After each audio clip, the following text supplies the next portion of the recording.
अमूल दही, ये नाम तो हम सब जानते हैं ना, शायद हर दूसरे घर के फ्रिज में मिल जाएगा।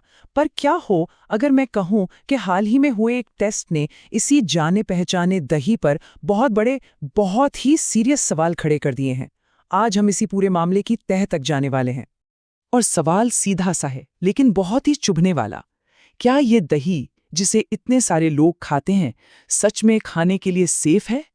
ये सिर्फ एक सवाल नहीं है, ये उन लाखों परिवारों के भरोसे की बात है। जिस दही को हम हेल्दी मानकर खाते हैं, कहीं वही हमारी सेहत के लिए खतरा तो नहीं बन गया? बस इसी एक चौंकाने वाले शक ने इस पूरी कहानी को जन्म दी। तो चलिए इस पूरी कहानी को स्टेप बाय स्टेप समझते हैं। हम देखेंगे कि ये वायरल आरोप आखिर था क्या, फिर लैब के चौंकाने वाले नतीजों पर नजर डालेंगे, अच्छे और बुरे बैक्टीरिया में क्या फर्क है ये भी समझेंगे, और हाँ, अमूल ने इस पर क्या कहा और सरकार की जांच में क्या निकला, ये सब कुछ जानेंगे। तो ये सब शुरू हुआ 4 जनवरी 2026 को। ट्रस्टिफाइड नाम का एक यूट्यूब चैनल है, उन्होंने एक बहुत ही सिंपल सा काम किया।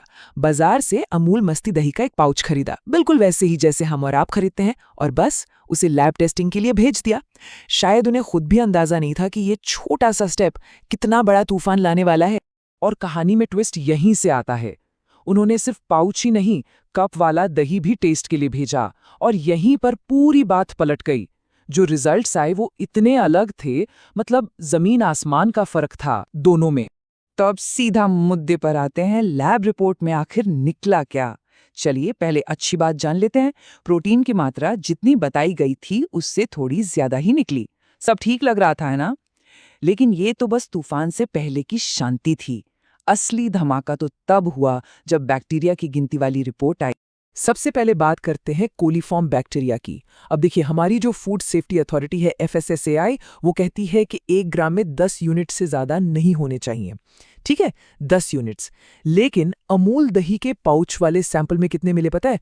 पूरे 21,000 यूनिट्स। हाँ, ये कोई सुनने में गलती नहीं है। 2-3 गुना नहीं, ये लीगल लिमिट से 2100 गुना, 2100 गुना ज्यादा है। ये नंबर इतना बड़ा है कि यकीन करना मुश्किल है। और रुकिए, कहानी यहीं खत्म नहीं होती। इसके बाद बारी आई यीस्ट और मोल्ड की, मतलब फंगस की। अब इसकी सेफ लिमिट है 50 यूनिट्स, और सैंपल में कितना मिला? 3000। ये भी तय लिमिट से 60 गुना ज्यादा था। फूड सेफ्टी के हिसाब से अगर देखें तो ये आंकड़े सिर्फ चिंता की बात नहीं है, ये सीधे सीधे खतरनाक हैं। तो फैसला बिल्कुल साफ था।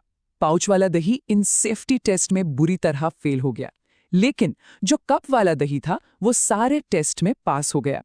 अभी अपने आप में एक बहुत बड़ा सवाल है कि भाई ऐसा कैसे हो सकता है।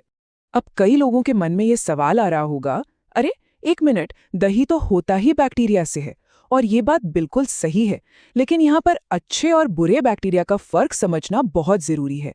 तो आखिर ये बैक्टीरिया मिलना इतनी बड़ी प्रॉब्लम क्यों है? चलिए समझते हैं।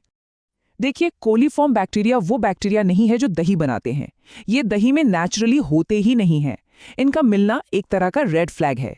ये इस बात का सीधा संकेत है कि साफ सफाई में कहीं बहुत बड़ी गड़बड़ हुई है।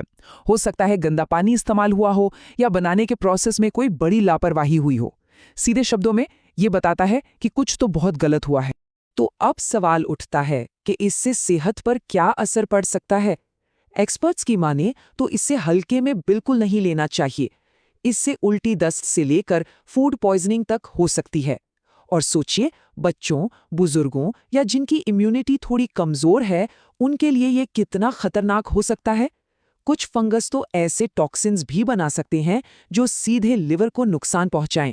अब जैसे ही ये वीडियो वायरल हुआ, जाहिर है अमूल को जवाब तो देना ही था। उन्होंने ज्यादा देर नहीं लगाई और 5 जनवरी को अपना ऑफिशियल स्टेटमेंट जारी कर दिया। तो चलिए अब देखते हैं कि कंपनी ने अपनी सफाई में क्या कहा। अमूल का जो सबसे बड़ा पॉइंट था वो था सैंपल की हैंडलिंग पर। उनका कहना था कि भाई, हमें क्या पता कि सैंपल कैसे लिया गया, उसे टेस्ट करने से पहले कैसे रखा गया। उन्होंने जोर दिया कि दही एक लाइव प्रोडक्ट है। अगर उसे ठीक से ठंडा न रखा जाए तो उसमें बैक्टीरिया बहुत तेजी से बढ़ सकते हैं, और इससे टेस्ट के नतीजे पूरी तरह से गलत आ सकते हैं। इसके साथ ही उन्होंने अपनी क्वालिटी कंट्रोल की भी दुहाई दी।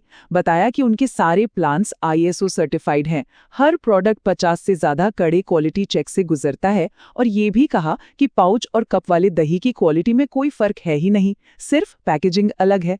तो कुल मिलाकर उनका कहना था कि ये वीडियो सिर्फ लोगों में डर और घबराहट फैलाने के लिए बनाया गया है। लेकिन अब कहानी में एक तीसरा और बहुत अहम किरदार आता है, सरकार।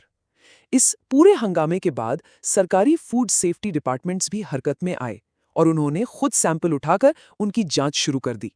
और सरकारी टेस्ट के जो नतीजे आए वो भी किसी धमाके से कम नहीं थे।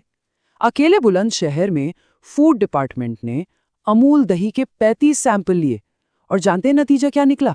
आधे से ज्यादा यानी 18 सैंपल फेल हो गए। वो सरकारी मानकों पर खरे ही नहीं उतरे। और ऐसा नहीं था कि ये सिर्फ एक शहर की कहानी हो।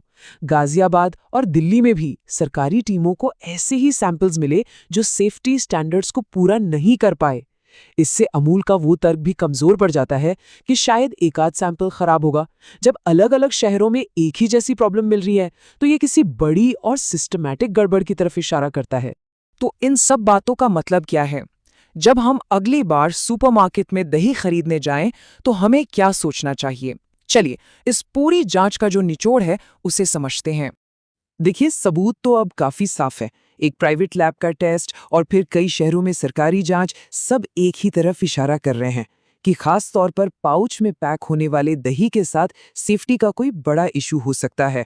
भले ही कंपनी अपनी तरफ से कितनी भी दलीलें दे, पर जो टेस्ट के नतीजे हैं वो एक अलग ही कहानी कह रहे हैं। और आखिर में ये सारी बातें हमें एक बहुत ही बेसिक सवाल पर लाकर खड़ा कर देती हैं।